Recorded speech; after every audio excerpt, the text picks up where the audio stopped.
Assalamualaikum warahmatullahi wabarakatuh. Perkenalan, nama saya Aji Jubaidah Julian Giani, kelas 12 PSP 2, tentang menjelaskan unsur pendukung tari.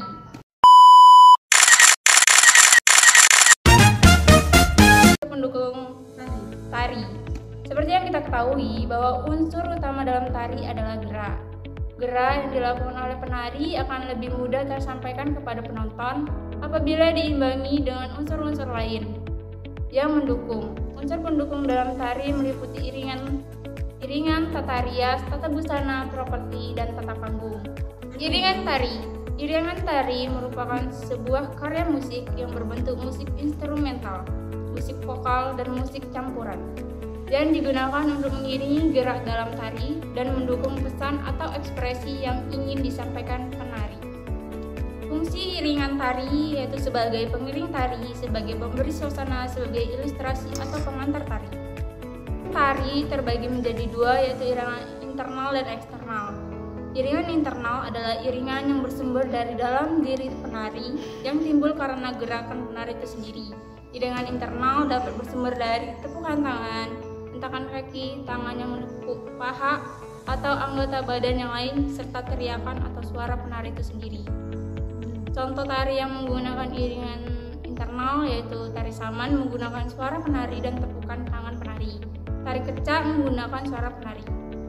Iringan eksternal adalah iringan yang bersumber dari luar tubuh penari, baik berupa menyanyiin ataupun bunyi iringan musik. Penari bergerak mengikuti irama dari musik yang mengiringinya. Iringan eksternal bisa diperoleh dari bunyi alat musik tradisional daerah asal tarian tersebut, seperti suara gamelan untuk tari daerah Jawa dan Bali, angklung untuk Jawa Barat, dan telempong untuk Minangkabau. Tata rias merupakan cara mengenakan riasan dengan bantuan alat rias yang digunakan pada wajah untuk membentuk karakter maupun tokoh yang dibawakan dalam tarian. Rias bertujuan memperjelas tokoh atau karakter yang dibawakan dalam suatu tarian. Para penari menggunakan pemilihan warna rias wajah sesuai dengan busana yang dikenakannya. Adapun jenis-jenis tata rias. 1. Rias aksen, memberikan tekanan pada pemain yang sudah mendekati peran yang akan dimainkannya. Misalnya, pemain bersuku Jawa yang memerankan oleh Jawa hanya membutuhkan aksen untuk memperjelas garis-garis pada wajahnya. 2. Rias jenis, merupakan rias yang diperlukan untuk menghasilkan perubahan wajah pemain berjenis kelamin laki-laki yang memerankan perempuan. Demikian sebaliknya. 3. Rias bangsa, merupakan riasan yang diperlakukan untuk memberikan aksen dan riasan pada pemain yang memerankan bangsa lain. Misalnya, pemain bangsa Indonesia memerankan bangsa Belanda. 4. Rias usia, merupakan riasan yang mengubah seorang muda, remaja, pemuda, pemudi menjadi lanjut usia, kakek atau nenek. 5. Rias tokoh, diperlukan untuk memberikan penjelasan pada tokoh yang diperankan. Misalnya, pemain memerankan tokoh Rama, Rahwana, Sinta, Srikandi, dan lain-lainnya. 6. Rias watak, merupakan rias yang berfungsi sebagai penjelas watak yang diperankan pemain. Misalnya, pemain memerankan watak Putri Luruh, Putri Branyak, Lincah, Putra Alus, dan Putra Gagah. 7. Rias temporal, yakni riasan berdasarkan waktu ketika pemain melakukan perannya. Misalnya, pemain sedang memainkan peran saat bangun tidur atau saat pesta. Kedua latar waktu tersebut membutuhkan riasan yang berbeda. 8. Rias lokal, merupakan rias yang dibutuhkan untuk memperjelas keberadaan latar tempat. Misalnya, rias seorang narapidana di penjara akan berbeda dengan rias sesudah keluar dari penjara. Tata busana tari merupakan cara mendesain perlengkapan dan pakaian tari yang dikenakan dalam suatu pertunjukan tari. Penggunaan busana dari tari disesuaikan dengan tema tari yang dibawakan oleh penari. Misalnya, penari mementaskan tema tari burung merak Maka busana tari yang dikenakan juga menyerupai merak, seperti menggunakan sayap atau bentuk hiasan kepala yang menyerupai kepala merak. Tata busana dalam tari terbagi atas beberapa bagian, yaitu sebagai berikut. 1. Pakaian dasar. 2. Pakaian kaki.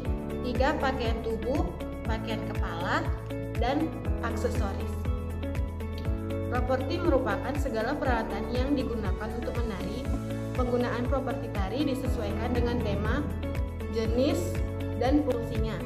Properti tari berfungsi memberikan keindahan pada pertunjukan tari agar terlihat lebih menarik. Seorang penari yang menggunakan properti harus memiliki kemampuan menguasai teknik penggunaan properti agar tari menjadi lebih sempurna. Beberapa contoh properti tari yaitu keris, panah, kipas, payung, topi, dan tongkat. Panggung atau tempat pentas merupakan tempat untuk mementaskan atau mempertontonkan suatu tari.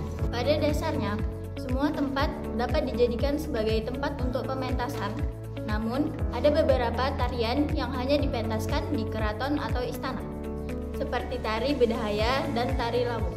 Panggung berdasarkan sifatnya.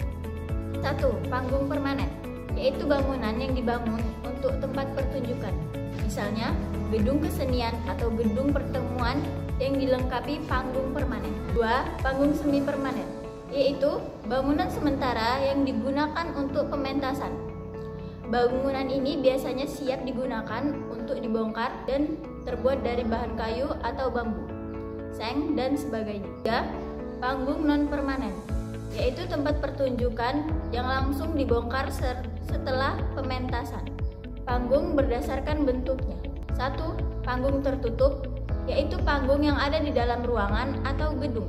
Contohnya, panggung proscenium dan panggung arena. 2. Panggung terbuka, yaitu panggung yang berada di arena terbuka dan tempat pentas tidak dibatasi oleh dinding di sekeliling penonton. 3. Panggung semi terbuka atau semi tertutup, yaitu tempat pentas yang memiliki panggung beratap tetapi tidak terdapat dinding yang membatasi penonton dengan lingkungan sekitar. Sekian penjelasan dari saya dan teman-teman saya atas materi yang telah kami sampaikan. Terima kasih.